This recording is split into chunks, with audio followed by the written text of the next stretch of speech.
தமிழகத்தை எடுத்துக்கிட்டீங்கன்னா காங்கிரஸ் பிஜேபிக்கு இருக்கிற அந்த எதிர்ப்பு அப்படிங்கிறது காங்கிரஸ்க்கு இல்லையே. மேடம் காங்கிரஸ்ங்கிறதே இல்லையே, அப்புறம் ஏன் நீங்க எதிர்ப்புக்கு போறீங்க? இந்துக்களுடைய சொத்துக்களை அடுத்து முஸ்லீம் கிட்ட கொடுத்துருவோங்கிறாரு. அடுத்த ஒரு பிரச்சாரத்திலே முஸ்லிம்ஸ் வந்து என்னோட சகோதர சகோதரிகள் அப்படிங்கிறாரு. சோ ஒவ்வொரு இடத்துக்கு ஏத்த மாதிரி ஒவ்வொருத்தர் பேசுறாரோ. ஒரு இடத்துலயும் நாளைக்கு அரசியல் ரீதியான ஸ்ட்ராட்டஜியில எப்படி பேசணுமோ அப்படிதான் பேச முடியுமே தவிர, நீங்க காங்கிரஸ் வந்து மறுபடியும் ஆட்சிக்கு வந்தா ராமர் கோயிலை இடிச்சிருவாங்கன்னு நம்ம சொல்றதுக்கு காரணம் என்னன்னா, அவங்க தான் இந்த பிரிவினைவாதத்தை, மத பிரிவினைகளை தூண்டி விட்டு சிறுபான்மையினருக்கு ஆதரவா இருக்கிற மாதிரி நாளைக்கு வந்து பெரும்பான்மைய மக்களா வந்து டேமேஜ் பண்ணி இவங்களெல்லாம் சீண்டி விட்டு கலவரங்கள் தூண்டுவதில் காங்கிரஸ் வந்து தெளிவா வேலை பார்க்குறாங்க. யார் ஃபர்ஸ்ட் போய் பிரச்சனை பண்றாங்கிறத பார்க்கணும். முஸ்லீம்கள் பெரும்பான்மையா வாழ்ற இடத்துக்குள்ளார கோயிலே இருக்கக்கூடாது அப்படின்னு சொல்லி இருக்கிற கோயிலை இவங்க அடிக்கிறதுனால தான் இந்த பிரச்சனை வரும். நீங்க மற்ற நாடுகள்ல எப்படி அது முஸ்லீம் நாடுகளா மாறிச்சுன்னு நீங்க பாத்தீங்க அப்படின்னா 30% மேல எப்ப அவங்க பாப்புலேஷன் இன்க்ரீஸ் ஆகுறாங்களோ அவங்க அந்த நாட்டை அப்படியே ஆக்கிரமிச்சிருவாங்க. தீவிரவாதம்ங்கிறது எந்த மதத்துக்குள்ளார இருக்குது? நீங்க வேற ஏதாவது மதத்தை சார்ந்தவர் எங்கேயாவது குண்டு வீசினாரு, ஏதாவது செய்யறாரு, பிரச்சனை பண்றாரு நீங்க பாக்குறீங்களா? காங்கிரஸ் ஆட்சியில தான் மத கலவரங்கள் ஜாஸ்தியா நடந்துச்சு. ராமர் கோயில் கட்டியிருக்கோம், சீதை கோயில் கட்டுவோம்ங்கிறத நாளைக்கு அதுக்கு உண்டான ஒரு மரியாதை அந்த கோயிலுக்கு உண்டான ஒரு வாக்குறுதியா தான் கொடுக்குறோமே தவிர இதனால வேலை கிடைக்குமாங்கிறத பத்திலாம் கிடையாது. அந்த கட்சியே இல்லாம போயிருக்கும். நான் இன்னைக்கு அந்த ரெட்டலைங்கிறது இருக்கு, அதிமுகங்கிற ஒரு கட்சியோட பெயர் இருக்குங்கிறத நிறுத்தி வச்சதே பாஜக தான். தொடர்ச்சியா 8 தேர்தலில் அவர் தோத்துருக்காரு. 8 தேர்தலில் தோத்த எடப்பாடி அப்படின்னு பல இடங்களில் அதிமுக டெபாசிட் இழக்கும். அதிமுகல 4 வருஷம் எடப்பாடி முதலமைச்சரா அந்த மட்டும் தமிழ்நாட்டில் தேனும் பாலுமா ஓடிச்சு. பாஜக வளருது, யாரோட இடத்தை எடுக்க போகுது அப்படிங்கிறது அது அழிகிறப்ப தான் தெரியுமே தவிர, பட் கட்சியை வளர்க்கணுங்கிறது தான் எங்க டார்கெட். சார் ஜெயக்குமார் சாரா இருக்கட்டும், முன்னாள் அமைச்சர் ஆர்பி உதயகுமார் சாரா இருக்கட்டும், முனுசாமி சாரா இருக்கட்டும், இவங்க எல்லாருமே தொடர்ந்து வைக்கிற குற்றச்சாட்டு வந்து பாத்தீங்கன்னா மேக்சிமம் வந்து அண்ணாமலை மேலதான். ஆனா பிரச்சாரத்தின் போது எடப்பாடி பழனிசாமி பாத்தீங்கன்னா திமுகவை எதிர்த்து தான் எல்லா பிரச்சாரமும் அவரது இருந்ததே தவிர ஆளும் கட்சி தேசிய கட்சியான பிஜேபி பத்தி அவர் எதுவுமே சொல்லல. பயம் கண்ணு முன்னாடி வந்து போக முடியல, அதெல்லாம் இருக்க தானே செய்யும். ஒரு நாள் எடப்பாடி ஜெயிலுக்கு போட்டோம், அடுத்த நாளே அங்க இருக்கிற எல்லாரும் வந்து சரண்டர் ஆயிடும்.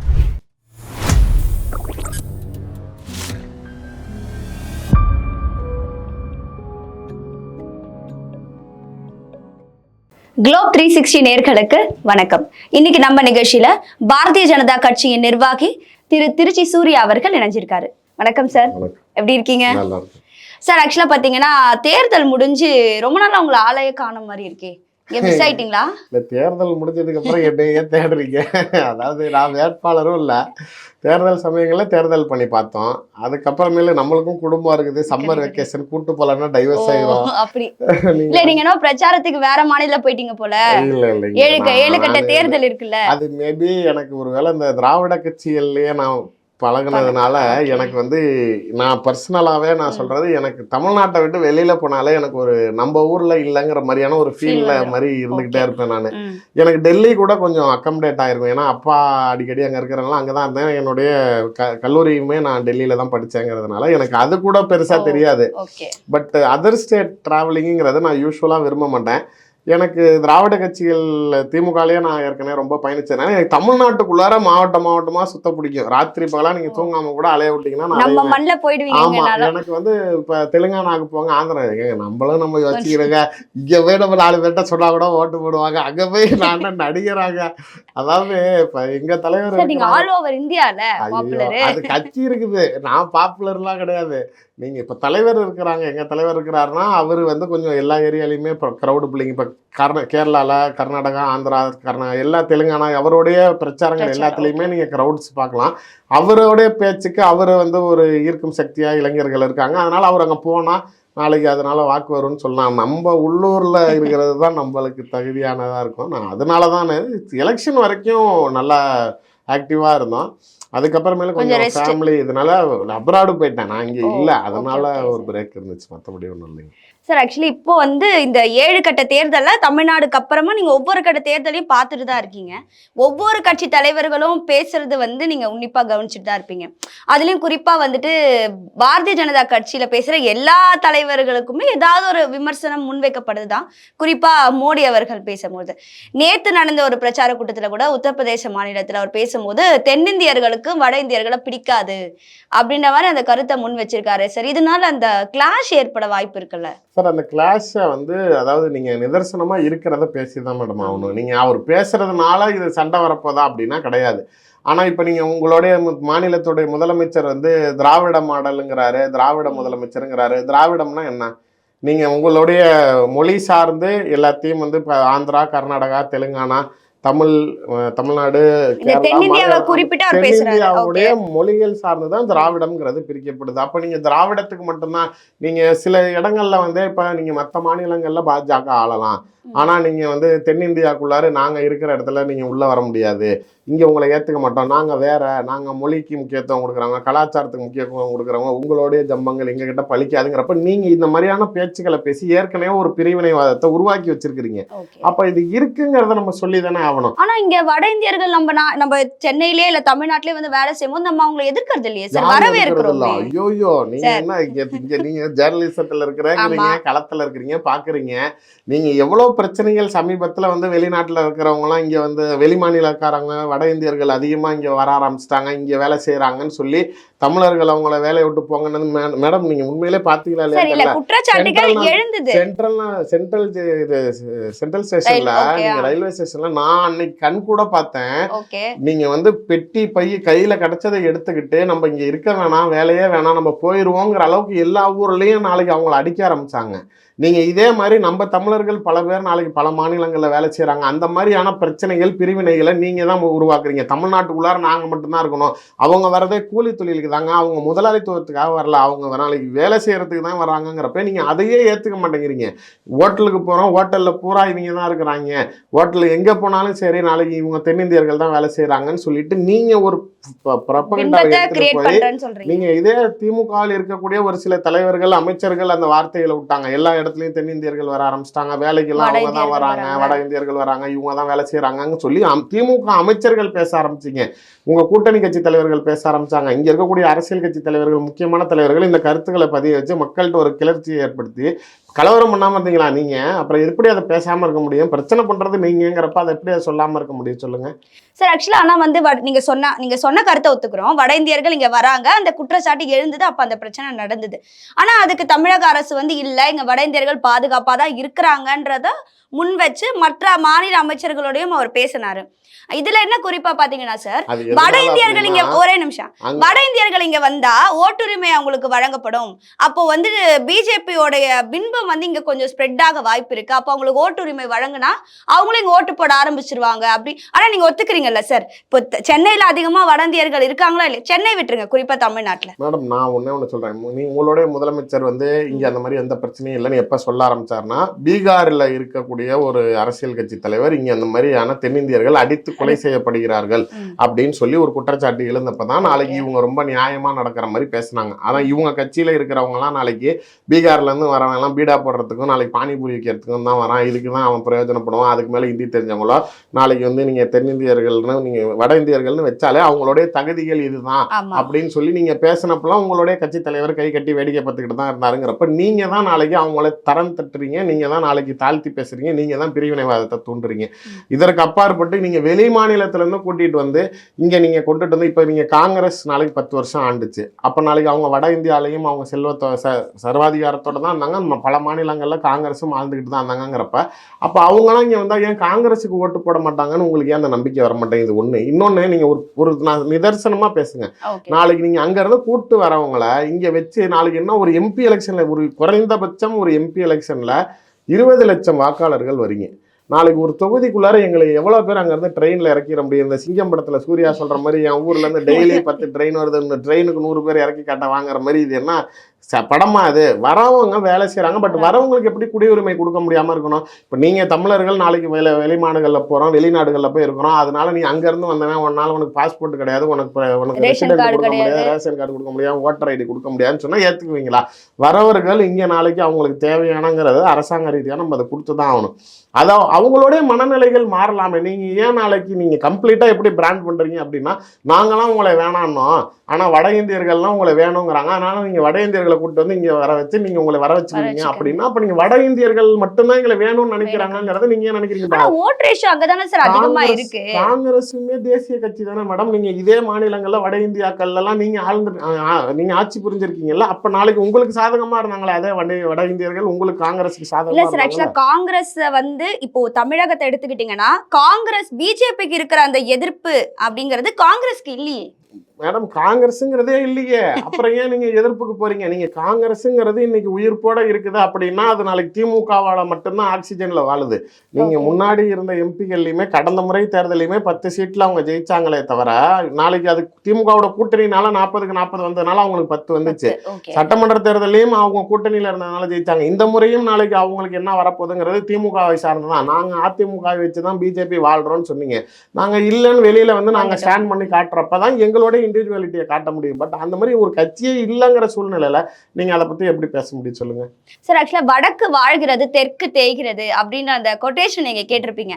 வடக்கன்ஸ் வந்துட்டா தமிழகத்துல இருக்கிற பாதி சொத்துக்களை வந்து அவங்களுக்கே போயிடும் அப்படின்ற அந்த கருத்து வந்து பெரும்பாலும் இப்போ மக்கள் மத்தியில வந்துருச்சு சார். அண்ட் இந்த பிரச்சாரத்தை பொறுத்த வரைக்குமா மோடி அவர்கள் சொன்னதுக்கு அப்புறமா நிறைய எதிர்ப்பாளைகள் இப்போ எழுந்திருக்கு. நீங்க கூட சமீபத்துல நிறைய இடத்துல பேசியிருப்பீங்க. ஸோ அவரோட இந்த வெறுப்பு அரசியல் வந்து அதை ஒரு சில சமயம் என்ன சொல்றாருன்னா முஸ்லிம்ஸோடைய இந்துக்களுடைய சொத்துக்களை அடுத்து முஸ்லீம் கிட்ட கொடுத்துருவோங்கிறாரு. அடுத்த ஒரு பிரச்சாரத்திலே முஸ்லிம்ஸ் வந்து என்னோட சகோதர சகோதரிகள் அப்படிங்கிறாரு. ஸோ ஒவ்வொரு இடத்துக்கு ஏற்ற மாதிரி ஒவ்வொருத்தர் பேசுறாரோ மேடம். இப்போ நீங்கள் ஒரு சிம்பிளாக பார்த்தீங்க அப்படின்னா நீங்கள் ஒரு அரசியல் ஸ்ட்ராட்டஜியே சொல்கிறேன் நான். ஒரு இடத்துல பேசுறது இன்னொரு இடத்துல எடுபடாது. ஒரு மாநிலத்துக்கு, ஏன்னா இது வந்து இந்தியாவை பொறுத்த வரைக்கும் வேற்றுமையில் ஒற்றுமை அப்படி இருக்கிறப்ப நீங்கள் வந்து இப்போ நான் இங்கே எனக்கு காவேரி நீர் வேணும், நான் தமிழ்நாட்டில் இருந்து குரல் கொடுக்கலாம். இதே நான் கர்நாடகாவில் போய் சொன்னேன்னா நான் செருப்பால் அடிப்பேன். ஒரு ஸ்டேட்டுக்குள்ளார என்ன பாலிடிக்ஸ் ஸ்டாட்ஸ் இருக்கோ அதுக்கு உண்டான மாதிரி தான் நம்ம ஸ்டாண்ட் எடுக்க முடியும். நீங்கள் வடக்கு வாழ்கிறது தெற்கு தேய்கிறதுன்னு அண்ணா எந்த வருஷத்தில் சொன்னாதான் நீங்கள் இப்போ கொண்டாந்து சொல்கிறீங்கிறப்ப அப்போ நீங்கள் வந்து குடிபெயர்ந்தவங்க எல்லாமே பார்த்தீங்கன்னா இந்த நம்ம சொல்கிறோம் சேட்ஜி மாதிரி எல்லாம் வந்து மாலோட வந்து இறங்குறது, இங்கே வந்து வட்டிக்கு விடுறது, அதுக்கப்புறம் சொத்துக்களை எடுக்கிறதுங்கிறது அப்போ வேற. இப்போ நாளைக்கு சாதாரண கூலி வேலைகளுக்கு வரவங்களையும் நீங்கள் ஆடம்பர வாழ்க்கையோட நாளைக்கு இங்கே வந்து குடியேறினவங்களையும் நீங்கள் சம்மந்தப்படுத்துவதையும் நம்ம கேட்க முடியாது. பிரதமரோடைய பார்வையோட பேச்சுக்களை பொறுத்த வரைக்குமே ஒரு இடத்துல வந்து காங்கிரஸ் மறுபடியும் ஆட்சிக்கு வந்துட்டா முஸ்லிம்களுக்கு இடஒதுக்கீட்டில் கூடுதலாக கொடுப்பாங்க அப்படிங்கிறத அந்த மாதிரியான இடங்கள்ல நிறைய மாநிலங்களில் முஸ்லீம்கள் வந்து இந்துக்களை அடக்குமுறைக்கு உள்ளாக்குனாங்க. நிறைய இடத்துக்குள்ளார அவங்கள நாளைக்கு சர்வாதிகாரமாக நடத்தினப்போ 10 வருஷம் பாஜக ஆட்சியில் அந்த மாதிரி பிரச்சனைகள் இல்லாமல் இருக்குது. இப்போ மறுபடியும் காங்கிரஸ் வந்துட்டா நம்மளுடைய மக்களுக்கு நினைவுபடுத்த வேண்டியது அவசியமாக இருக்குது. இப்போ நீ அந்த பிரச்சனையில் இருந்தேன், நான் 10 வருஷமாக வந்து அதை கொடுக்கல, நாளைக்கு அவன் வந்தால் திரும்பி அதை நடந்துருவோங்கிறத நான் உணர வச்சாதான் அவன் நாளைக்கு திரும்பி நான் வேணும்னு நினைப்பாங்கிறதுக்காக பேசுறது.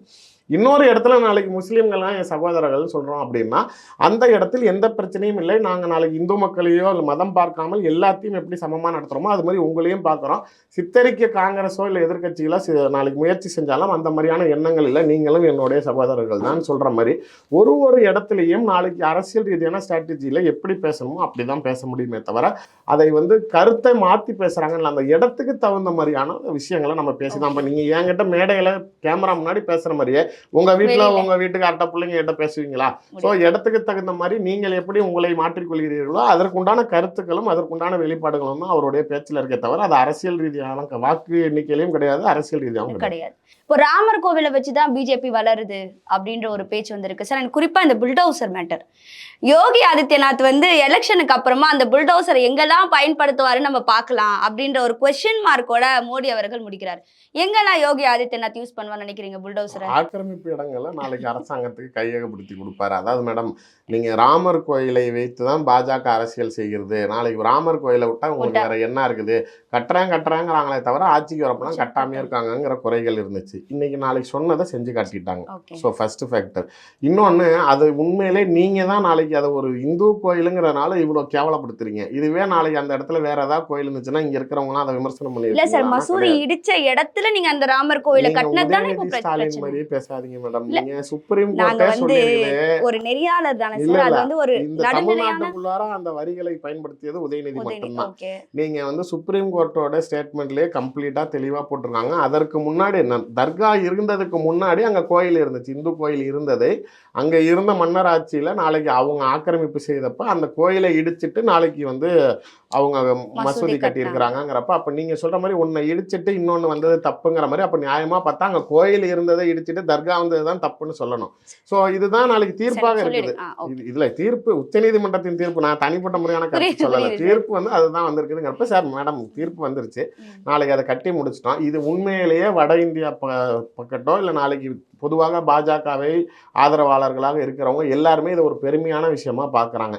நீங்கள் காங்கிரஸ் வந்து மறுபடியும் ஆட்சிக்கு வந்தால் ராமர் கோயிலை இடிச்சிருவாங்கன்னு நம்ம சொல்கிறதுக்கு காரணம் என்னென்னா, அவங்க தான் இந்த பிரிவினைவாதத்தை, மத பிரிவினைகளை தூண்டி விட்டு சிறுபான்மையினருக்கு ஆதரவாக இருக்கிற மாதிரி நாளைக்கு வந்து பெரும்பான்மைய மக்களை வந்து டேமேஜ் பண்ணி இவங்களெல்லாம் சீண்டி விட்டு கலவரங்கள் தூண்டுவதில் காங்கிரஸ் வந்து தெளிவாக வேலை பார்க்குறாங்க.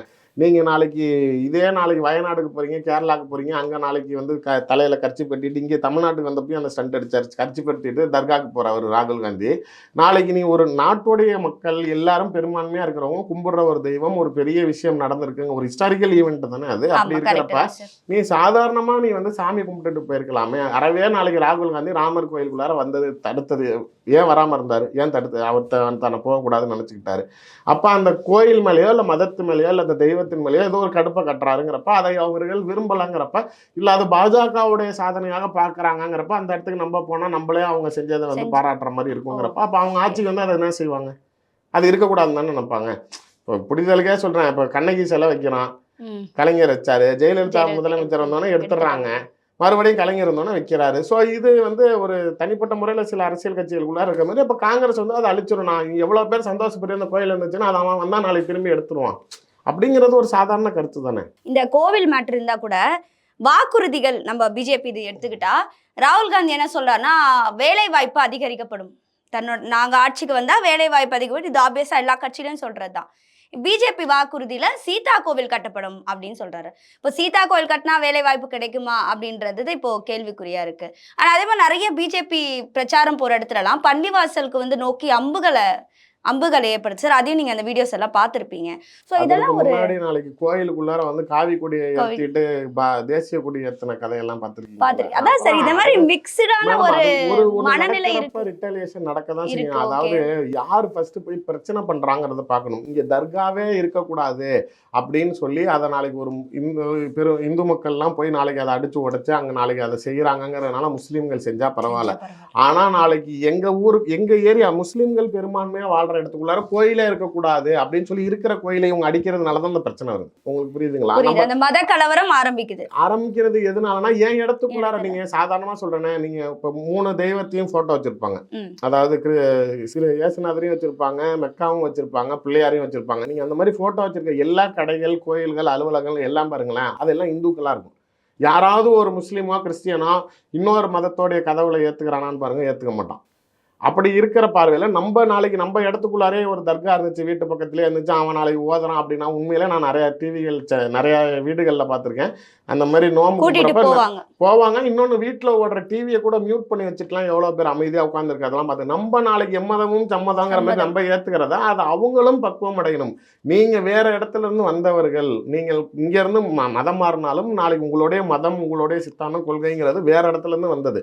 நீங்கள் இந்தியாவும் பாகிஸ்தானும் பிரிஞ்சப்ப இங்கே இருக்கிறவங்க இங்கே இருக்கலாம், நாளைக்கு அங்கே போகிறவங்க அங்கே போகலாங்கிறப்ப என் மத மக்கள் அதிகமாக வாழ்கிற இடத்துக்கு தான் நான் போக விரும்புகிறேன்னு போன முஸ்லீம்களை பாகிஸ்தான் நாளைக்கு அவங்களெல்லாம் அகதிகளாக தான் நடத்துச்சு. ஆனால் இந்தியா தான் நாளைக்கு நீ என் வீட்டுக்குள்ளாரே இருக்கு, பரவாயில்ல நீ இருங்கிற மாதிரி இருந்தப்போ நம்ம எந்த அளவுக்கு பெருந்தன்மையாக இருக்கிறோமோ அதை நாளைக்கு அவர்கள் பயன்படுத்திக்கிட்டு அதோட இருந்துக்கிட்டா பரவாயில்ல. ஆனால் நம்மளோட இடத்தையும் ஆக்கிரமிக்கணும், நான் தான் பெரும்பான்மையாக இருக்கணும். இப்போ 3% முஸ்லீம்கள் இருந்தாங்க, இன்னைக்கு 18% ஆயிட்டாங்க. எத்தனை கல்யாணம் முத்தலாக் தடை சட்டத்துக்குலாம் என்ன அர்த்தம் அப்படின்னா, எத்தனை கல்யாணம் வேணாலும் பண்ணிக்கலாம், எத்தனை பிள்ளை வேணாலும் பெற்றுக்கலாம். இப்போ நான் ஒரு வழக்கறிஞராக சொல்கிறேன், ஏதாவது இந்த காதல் திருமணங்கள்ல ஸ்டேஷனில் பிள்ளைக்கு கூப்பிட்டு வந்துடுவாங்க, 200-300 பேர் ஜமாத்துலேருந்து வந்து நிற்பாங்க. ஆனால் அதே பையன் நான் முஸ்லீமா மாறிடுறாங்கன்னு சொன்னால் அவ்வளோ பேரும் போயிடுவான். ஸோ அவங்கள பொறுத்த வரைக்கும் அவங்களுடைய மதத்தினர்கள் எண்ணிக்கையில் அதிகரிச்சுக்கிட்டே இருக்கணும். நீங்கள் மற்ற நாடுகளில் எப்படி அது முஸ்லீம் நாடுகளாக மாறிச்சு நீங்கள் பார்த்தீங்க அப்படின்னா, அது நாளைக்கு சில இடங்கள்லாம் கிறிஸ்துவ நாடுகளாக இருந்ததெல்லாம் முஸ்லீம் நாடுகளாக மாறியது எப்போ அப்படின்னா, 30% மேலே எப்போ அவங்க பாப்புலேஷனில் இன்க்ரீஸ் ஆகுறாங்களோ அவங்க அந்த நாட்டை அப்படியே ஆக்கிரமிச்சிருவாங்க. நீங்க அதனாலதான் இப்ப இந்த முத்தலாக் தடை சட்டம்லாம் கொண்டுட்டு வந்து இவங்க அந்த கோர்ட்டுக்குள்ளார வைக்கிறது, இவங்களோட எண்ணிக்கைகள் அதிகமாயிருச்சு. சார் மேடம், தீவிரவாதம்ங்கிறது எந்த மதத்துக்குள்ளார இருக்குது? நீங்க வேற ஏதாவது மதத்தை சார்ந்தவர் எங்கேயாவது குண்டு வீசினாரு, ஏதாவது செய்யறாரு, பிரச்சனை பண்றாருன்னு நீங்க பாக்குறீங்களா? அப்படிங்கிறதே அவங்களோட மதத்துக்குள்ளா இருக்கிறப்ப அவங்களே ஒடுக்க வேண்டிய இடத்துல மொத்தமா நாங்க அவங்க உரிமைகளை பறிக்கல, ஆனா ஒடுக்க வேண்டிய இடத்துல நீங்க இன்னொருத்தனை எகிரி அடிக்கிறப்ப அந்த இடத்துல உங்களை கட்டுப்படுத்தி வைக்க வேண்டியதுங்கிறது ஒரு அரசாங்கத்தோடைய கடமை. நாங்க சும்மா எல்லாத்தையும் இருக்கட்டும்னு நினைக்கிறோம். நீங்க காங்கிரஸ் ஆட்சியில தான் மத கலவரங்கள் ஜாஸ்தியா நடந்துச்சு. 10 வருஷத்துல நீங்க எங்க மத கலவரம் நடந்துச்சு, இல்ல பாகிஸ்தானோட ஆக்கிரமிப்போ, இல்ல பாகிஸ்தானோட குண்டுவெடிப்போ நாளைக்கு தமிழ்நாடு இந்தியாக்குள்ளார எங்க நடந்துச்சுன்னு பாருங்க. நாங்க அதை கரெக்டா வச்சிருக்கிறதுனாலதான் அது உண்மையிலே இருக்க தவிர முஸ்லீம்களை நாளைக்கு அடக்கணும். இங்க அந்த கோவை குண்டு வெடிப்பு எல்லாம் நடந்தது இல்லையா மேடம்? அது இருக்குது, அது ஆக்டிவிட்டி ஃப்ளோங்கிறது கேரளா சைடு, அதுதான் இப்ப இஷ்யூ. நீங்க பாஜக ஆளாத மாநிலங்கள்ல தான் இந்த இஷ்யூ. இப்ப தமிழ்நாட்டுக்குள்ளாரையும் ஸ்டாலின் இருக்கிறப்ப அது கவர்னன்ஸ், ஸ்டேட் கவர்னன்ஸ், அப்புறம் இன்டெலிஜென்ஸ். பாஜக ஆளாத மாநிலங்கள்ல இந்த பிரச்சனைகள் நடந்தா சரின்றீங்களா பண்றது நீங்க தான் பாக்கணுங்கிறேன். நீங்க மாநில அரசாங்கம் நாளைக்கு எதுக்கு உளவுத்துறை வச்சிருக்கீங்க? அதுக்குன்னு ஆன்டி டெரரிஸ்ட் ஸ்குவாட் வச்சிருக்கீங்க. பாஜக ஆள்ற மாநிலம் தான் மணிப்பூர்ல அந்த கலவரம் நடந்தது. மேடம், அதுதான் சொல்றேன்ல, அக்சஸ் ஆஃப் பாயிண்ட் நீங்க பார்க்கணும். இப்ப கேரளாக்குள்ளார கடலோர பகுதிகளில் இருந்து என்ட்ரி ஆகுறாங்க, கேரளால இருந்து கோயம்புத்தூருக்கு வந்துடுறாங்க, கோயம்புத்தூரை ஹப்பா மாத்துறாங்கிற மாதிரி மணிப்பூர்ல மலை பிரதேசங்கள், பனி பிரதேசங்கள், அது ஒரு 3 மாநிலத்தோட என்ட்ரி பாயிண்டா இருக்கிறப்ப எங்கிட்ட இருந்தாலும் ஊடுருவாங்க. அதை நாளைக்கு விஷயங்கள் நடக்குதுனால செய்யக்கூடியவர்கள் யாராக இருக்காங்க? இப்போ நீங்கள் சொல்கிற பார்வைக்கே வருவோமே, அதை நாளைக்கு அதனால வெடிச்சு நாளைக்கு கோயம்புத்தூரில் எதுவும் உயிர் சேதமாச்சா? அதை தடுத்துருக்கோம்ல. நாளைக்கு இப்போ எண்ணெயே வந்ததுக்கு அப்புறமேல இப்போ அதுக்கப்புறம் ஏதாவது பிரச்சனைகள் இருக்குதா அப்படிங்கிற மாதிரி இது நீங்கள் முன்னாடி செஞ்சிருக்க வேண்டியது. மாநில அரசாங்கத்துடைய உளவுத்துறைகள் கொஞ்சம் கண்காணிப்போட இருந்திருக்கணுங்கிறப்ப நாங்கள் அதை முடிஞ்ச அளவுக்கு நாங்கள் அதை கண்ட்ரோல் பண்ணுறோங்கிறது தான் எங்களுடைய பார்வையாக இருக்குது. இல்லை, அந்த வேலை வாய்ப்பை பொறுத்த வரைக்கும் நீங்கள் சொன்னீங்க சீதா கோயில் கட்டுறதுனால வேலை வாய்ப்பு வந்துடும்னா, அதாவது சாமி கும்பிடுறதுங்கிறது வேற, சோறு திங்கிறதுங்கிறது வேற, வீட்டில் படுத்துங்கிறதுங்கிறது வேற. எதையுமே எல்லாத்தையும் ஒன்றா சேர்க்கக்கூடாது. ராமர் கோயில் கட்டியிருக்கோம், சீதை கோயில் கட்டுவோங்கிறத நாளைக்கு அதுக்கு உண்டானதை ஒரு மரியாதை அந்த கோயிலுக்கு உண்டான ஒரு வாக்குறுதியாக தான் கொடுக்குறோமே தவிர இதனால வேலை கிடைக்குமாங்கிறத பற்றிலாம் கிடையாது. அதாவது நாங்கள் எங்களுடைய அரசாங்கத்தை பொறுத்த வரைக்கும் வேலை வாய்ப்பு உருவாக்கி கொடுப்போங்கிறப்ப வெளிநாடுகளிலிருந்து நிறைய நிறுவனங்கள் வருது, நாளைக்கு அதனால உங்களுக்கு வேலை கிடைக்குங்கிறதான் சொல்கிறோமே தவிர எல்லாத்துக்கும் கவர்மெண்ட் வேலை போட்டு தருவோம்னு நாங்கள் சொன்னோமா? அரசாங்கம் ஒரு குடும்பத்தில் இருக்கவர்களுக்கு அரசாங்க வேலை கொடுக்கப்படும்னா தான் நீங்கள் இங்கே சட்டையை பிடிச்சி கேட்கணும். நாங்கள் கேட்குறது உங்களுக்கு வேலை வாய்ப்பை உருவாக்கி கொடுப்போங்கிறோம். நீங்கள் நல்லா பாருங்க, இன்னைக்கு இப்போ ஃபோர்டு கம்பெனி இந்தியா விட்டு வெளியில் போச்சு, இப்போ மறுபடியும் ஃபோர்டு கம்பெனி உள்ளே வந்துருச்சு, ஆப்பிள் கம்பெனி உள்ளே வந்திருக்கு, நாளைக்கு டெஸ்லா கம்பெனி வந்து எங்கேயுமே எலன் மாஸ்க் வர வேண்டிய அந்த பயணத்தை கேன்சல் பண்ணிருக்காரு. பயணத்தை தான் மேடம் கேன்சல் பண்ணிருக்காரு. அக்ரிமெண்ட்டை ஒரே நாளை அவரு வந்து பல நாடுகள் நீங்க வாங்க உங்களுக்கு என்ன வேணாலும் செஞ்சு தரேன்னு சொல்லக்கூடியவர் பிரதமரை சந்திக்க வராரு, பிரதமரை சந்திக்கிறாரு, நான் இத்தனை 1000 கோடி முதலீடு பண்ணுவேங்கிறத ஊர்ஜிதப்படுத்திருக்காருங்கிறப்ப அதானியோடைய விரிவாக்கமா இருக்கட்டும், நாளைக்கு எல்லா தொழில் சார்ந்து வெளிநாடுகள் இருக்கக்கூடியவர்கள் இந்தியாவுக்குள்ளார வந்து மிகப்பெரிய தொழில். இப்போ மைக்ரோசாஃப்ட் டெவலப்மெண்ட் ஜாஸ்தியாக இருக்குது, அதுமாதிரி டிசிஎல்லோட ஆக்டிவிட்டி இருக்குது. எல்லாமே வந்து இன்னும் இருக்கிறவர்கள் 5000 கோடி இருந்தவங்க 10,000 கோடி இன்வெஸ்ட் பண்ணுறாங்கிறப்ப நாங்கள் எல்லா இடத்துலையும் அது இப்போ சென்னைக்கு அப்பாற்பட்ட அடுத்த ஐடி ஹப்பாக திருச்சி உருவாகிட்டு இருக்கு. இப்போ அங்கே ஃபுல்லாக ஐடி பார்க் கிரியேட் பண்ணிக்கிட்டு இருக்காங்க. இங்கே நிறையா நேச்சுரல் கெலாமிட்டிஸ் வருது, வெள்ளம் வருது, எல்லாம் ஒர்க் ஃப்ரம் ஹோம் ஊருக்கு அமைச்சிடறோம். அதனால சென்னை அல்லாத இன்னொரு ஐடி சிட்டி ஒன்று உருவாக்கணும்னு சொல்லி இது இன்னொரு மாவட்டத்தை உருவாக்குறோம், விமான நிலையங்களை பூர்த்தி பண்ணியிருக்கோம். நீங்கள் ஆங்கிலேயர்கள் காலத்தில் விட்ட ரயில் எல்லாம் மீட்டர் கேஜில் இந்த பிராட் கேஜில் ஆக்குனதுக்கே காங்கிரஸ் ஏதோ ஒரு சில இடங்கள் ஆக்குனதுக்கே பெருமையாக பேசுனீங்க. இன்னைக்கு வெளிநாடுகளில் இருக்கிற மாதிரி புல்லட் ட்ரெயினும் நாளைக்கு இங்கே வந்தே பாரத் ரயிலும் பார்க்குறப்பே நமக்கு நம்ம நாடு முன்னேறிடுச்சுரா அப்படின்னு நம்ம இதுக்கு முன்னாடிலாம் தகர டப்பார் தானே பார்த்துருப்பீங்க. நீங்களே சொல்லுங்க, சின்ன வயசுல நான் சின்ன நிலக்கரி இன்ஜின் ஆமா நீங்க சின்ன வண்டியில இருந்து வந்த எல்லாத்தோட வளர்ச்சி இருக்குல்ல, அதை நோக்கி தான் செயல்படணும். இளைஞர்களுக்கு உண்டான வேலை மேடம் உங்களுக்கு தகுதி இருக்கணும். உனக்கு ஒண்ணுமே இல்லாம நாளைக்கு நீ ஏன்டா எனக்கு வேலை வாங்கி கொடுக்கல அப்படின்னு நான் கேட்டா அது எப்படி இருக்கும்? இப்ப நீங்க சொன்னதுக்கு அப்புறம் தான் சார் ஃபோர்டு இந்த ஆப்பிள் நிறுவனங்கள்லாம் இப்ப இந்தியாக்குள்ள வரப்போகுதுன்னு தெரியும். அதை தான் ஏன் வந்து அதெல்லாம் பிரச்சாரம் பண்ணாம சீதா கோவில் கட்டப்படும் அதுலயும் கீழே வந்து அந்த கமெண்ட்ல என்ன சொல்றாங்கன்னா, ஆக்சுவலி மக்கள் இப்ப ரொம்ப உஷாராயிட்டாங்க சார், குழந்தை ராமர் செல்ல வச்சா மாதிரி. அதனாலதான் காங்கிரஸ் வேணாங்கறாங்க சார். அது வந்து நம்ம 4ஆம் தேதிக்கு அப்புறம் தெரிஞ்சிரும். குழந்தை ராமர் வச்சா மாதிரி குழந்தை சீதா சார் காங்கிரஸும் நம்மள ஆண்டு இருக்காங்க இல்லையா, 10 வருஷம் அவங்களும் ஆண்டு இருக்காங்க, பிஜேபியும் ஆண்டு இருக்கு. இல்ல இன்னைக்கு இருக்கிற நிலைமையை பேசுங்க மேடம். அதாவது காங்கிரஸோடைய பிரதமர் வேட்பாளராக இருக்கக்கூடியவர் ராகுல் காந்தி, ரைட்டுங்களா? அதாவது சொல்லாம இருந்தாலும் கடைசி அங்கதான் வந்து நிக்க போகுது. அப்படி இருக்கிறவர் முன்னாடி போன தேர்தலில் 2 தொகுதியில நிக்கிறீங்க, என்ன அப்படின்னா ஏற்கனவே ஸ்மிருதி இரானி அவர்களை ஏற்று நின்று போன தடவை தோத்துட்டீங்க, அது அசிங்கமாயிருச்சு. இந்த தடவையும் ஆனால் நாளைக்கு அதை விட்டு கொடுத்துட மாட்டேன்னு ஒரு இடத்துல சப்பக்கட்டு கட்டிட்டு எங்கே வந்து நிற்கிறீங்க? உங்களுக்கு சம்மந்தமே இல்லாத கேரளாவில் வந்து நிற்கிறீங்க. ஏன்னா சவுத்தில் பிஜேபியோட கால் பெருசாக ஸ்ட்ராட்டஜியில் இல்லைங்கிறனால அங்கே நீங்கள் காங்கிரஸ் பேரை வச்சுட்டு வந்தால் நின்று ஜெயிக்க முடியும்னு வரீங்க. வயநாடுல ஜெயிக்கிறீங்க, அங்கே தோத்து போயிருங்க. இது முன்னே இருந்துச்சு, பரவாயில்ல. இப்பயும் பிரைம் மினிஸ்டர் கேண்டிடேட்டுங்கிறீங்க, நின்று ஜெயிச்ச இடத்துல நின்றுவிட்டு நாளைக்கு அங்கே தோத்துருவோங்கிற ஸ்ட்ராட்டஜி உங்களுக்கு வந்ததுக்கப்புறம், ஏன்னா கேரளா மக்கள் தான் ரொம்ப தெளிவா இருக்கிறவங்க. அதாவது நீங்க அங்கேயே இருந்திருந்தீங்கன்னா பரவாயில்ல, ஒண்ணு என்னமோ நினைச்சு நான் ஓட்டு போட்டேன், நீ என் ஊர் பக்கத்து எப்பயாவது வந்தியா? நீங்க தொடர்ச்சியாவே கேரளா மக்கள் பாத்தீங்கன்னா ஒரு ஆட்சியாளரை மீண்டும் 2வது முறையா, நாளைக்கு பினராயி விஜயன் தான் அந்த வரலாற்றை உடைத்தவர், 2வது முறையா திரும்பி தொடர்ச்சியா முதலமைச்சரா இருக்கிற மாதிரி. அதே வரலாறு ராகுல் காந்தி உடைச்சாருனா சார், அது அவருக்கே நம்பிக்கை இல்லையா? அதனாலதான் இன்னொரு இடத்துல போய் நிக்கிறாரு. நீங்க பிரைம் மினிஸ்டர் கேண்டிடேட்னு சொல்றவரு ஒரு இடத்துல நின்றுட்டு நாளைக்கு அதை தோத்துருவான்னு அந்த கருத்து கணிப்பு வந்ததுக்கு அப்புறமேல திரும்பி அவர் போய் இன்னொரு இடத்துல நிக்கிறாரு. இப்ப 2லயும் ஜெயிச்சாருன்னா எதை நாளைக்கு ராஜினாமா பண்ணுவாரு? சொந்த ஊருங்கிறீங்க யூபி, அப்ப அதை ராஜினாமா பண்ணுவாரா இல்ல ஏற்கனவே உனக்கு கை கொடுத்த மக்களை ராஜினாமா பண்ணுவாரா? அப்படிங்கிறப்ப உங்களுக்கு ஒரு பிரதமர் வேட்பாளருக்கு நான் ஜெயிப்பேன் நம்பிக்கை இல்லாம இருக்கிற நீங்க காங்கிரஸ் ஆட்சி பிடிக்கும்னா சார், அதே மாதிரி மோடியும் வந்து ஜெயிச்ச வாரணாசியில தான் நிக்கிறாரு, அமித்ஷாவும் ஜெயிச்ச அதே தொகுதியில தான் அதுதான் சொல்றேன். அவங்களுக்கும் அந்த தொகுதி பழக்கப்பட்டு வச்சிருக்காங்கல்ல, பழக்கப்பட்டதுனால. மேடம் ஸ்மிருதி இரானி ஜெயிக்கிறதுக்கு முன்னாடி அதே இடத்துல ராகுல் காந்தி ஜெயிச்சுக்கிட்டு இருந்தாரு. நீங்க அவங்க அந்த அம்மா இவர் ஜெயிச்சுக்கிட்டு இருந்த கோட்டை உடைச்சாங்க. அது இருக்கிறப்ப இவங்க எல்லாம் நாளைக்கு தொடர்ச்சியா ஒரே இடத்துல நிக்கிறாங்க, ஜெயிக்கிறாங்கல்ல, அப்ப அது பாராட்டத்தக்க விஷயம் தானே. கரெக்ட் தான் சார். ஆக்சுவலா எல்லாத்துக்குமே 4ஆம் தேதி முடிவு தெரிஞ்சிரும். 4ஆம் தேதிக்கு அப்புறம் நான் உங்களுக்கு கேட்பேன். ஆக்சுவலி ஓட் ரேஷியோ நீங்க தான் கேட்பீங்கன்னு நினைக்கிறேன் என்கிட்ட. ஆக்சுவலா சார் ஒரு பழமொழி ஒன்று கேள்விப்பட்டிருப்பீங்க, everything is fair in love and war. அதாவது போர்லயும் சரி காதலையும் சரி எல்லாமே வந்துட்டு நியாயம். அதே மாதிரி அரசியலை பொறுத்த வரைக்கும் எல்லாமே நியாயம் தான். பிரச்சார தப்ப நம்ம ஒன்று சொல்லுவோம், அப்புறம் கூட்டணி உடையும், கூட்டணி சேருவாங்க, இந்த மாதிரி நிறைய விஷயங்கள் வந்துட்டு அரசியல்ல நடந்துட்டு தான் இருக்கும். அதே மாதிரி ரொம்ப பரபரப்பா பேசப்படுற விஷயம் இந்த அதிமுகவுடைய அடுத்தடுத்த கட்ட நகர்வுகள் சார். நீங்க தொடர்ந்து அதிமுக பார்த்திருப்பீங்க, பிஜேபி அலையன்ஸ் அதிமுக இருந்தது. அதிமுகனாலதான் பிஜேபி வந்து தமிழ்நாட்டில் வளர்ந்துருக்கு அப்படின்ற பேசின காலங்களும் உண்டு. ஆனா அதே மாதிரி பாத்தீங்கன்னா இப்போ ஓபிஎஸ் பார்க்க அதிமுகவோட 2ஆம் கட்ட தலைவர்கள்லாம் வந்து சந்திப்பு நடந்திருக்கு அப்படின்றாங்க. ஆல்ரெடி அண்ணாமலை அவர்கள் வந்து எலெக்ஷனுக்கு அப்புறம் அதிமுக வந்து ஓபிஎஸ் கிட்டயும் டிடிவி தினகரன் கிட்டயும் போயிடும், அதிமுக உடஞ்சிரும். அது வந்து 2 ஆளுமை நிறைந்த கட்சி. உங்களுக்கே தெரியும் அதிமுக வந்து இருந்தது, 2 ஆளுமைகள் இருந்தாங்க. இவங்க இல்ல சார், எம்ஜிஆர் அவர்களையும் ஜெயலலிதா அவர்களையும் சொல்றதான் 2 ஆளுமைகள் இருந்த கட்சி. நம்ம ஒத்துக்கிட்டே ஆகணும். திமுக அதிமுக தான் தமிழ்நாடை பொறுத்த வரைக்கும் 2 பிரதான கட்சிகள். அதுல அதிமுக இந்த மாதிரியான பிரச்சனைகள் வரும்போது அது பிஜேபிக்கு சாத்தியமா ஏற்படுமா, இல்ல அண்ணாமலை சொன்ன மாதிரி அதிமுக மாறுமா? மேடம், எங்களுக்கு சாதகமா ஆக்கி இருக்கணும், இதுல சாத்தியமாக்கணும்னு நினைச்சிருந்தா நாங்க அம்மையார் ஜெயலலிதா இறந்தப்ப எங்க கவர்மெண்ட்டை கலைச்சிருப்போம். நீங்க வந்து உண்மையிலேயே அப்ப அந்த பிளான் இருந்தது இல்ல, இருந்திருப்போமேங்கிறேன். நாங்க காப்பாத்தி விட்ட இடங்கள்ல எப்பெல்லாம் இவங்களுக்குள்ளார பிரச்சனை இருந்ததோ அதெல்லாம் சரி செஞ்சு இவங்களை நாளைக்கு சுமூகமா ஆட்சியை நடத்தி கட்சியை மீட்டு இன்னைக்கு அதிமுகன்னு நீங்க சொல்ற மாதிரி அந்த கட்சி அவங்களோட இறந்து போயிட்டாங்க. ஏன்னா அந்த அம்மாவுக்கு வாரிசு கிடையாது, கட்சியிலையும் 2ஆம் கட்ட தலைவர்கள்னு அடையாளப்படுத்திக்கிற அளவுக்கு யாரும் இல்லை. அம்மையார் சசிகலாவும் சிறைக்கு போயிட்டாங்கிறப்ப அந்த கட்சியே இல்லாம போயிருக்கும்.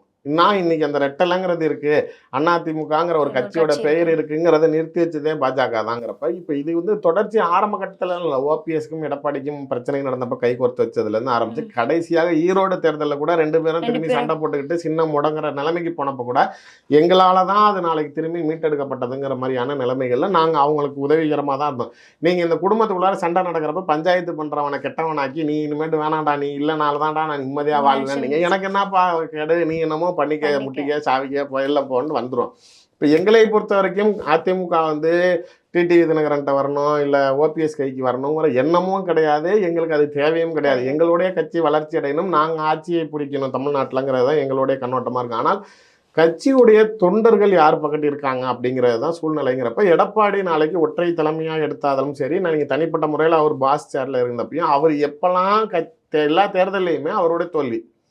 நீங்க ஆளுங்கட்சியா முதலமைச்சரா இருக்கிறப்பயே ஊரக உள்ளாட்சித்துறை தேர்தல் நடந்துச்சு, அதுல தோல்வி. அதுக்கப்புறம் மாநகராட்சி தேர்தல் நடந்துச்சு, தோல்வி. அதுக்கப்புறம் எம்பி எலெக்ஷன் நடந்துச்சு, தோல்வி. அதுக்கப்புறமேல இடைத்தேர்தல்லையுமே பெருசா வரல.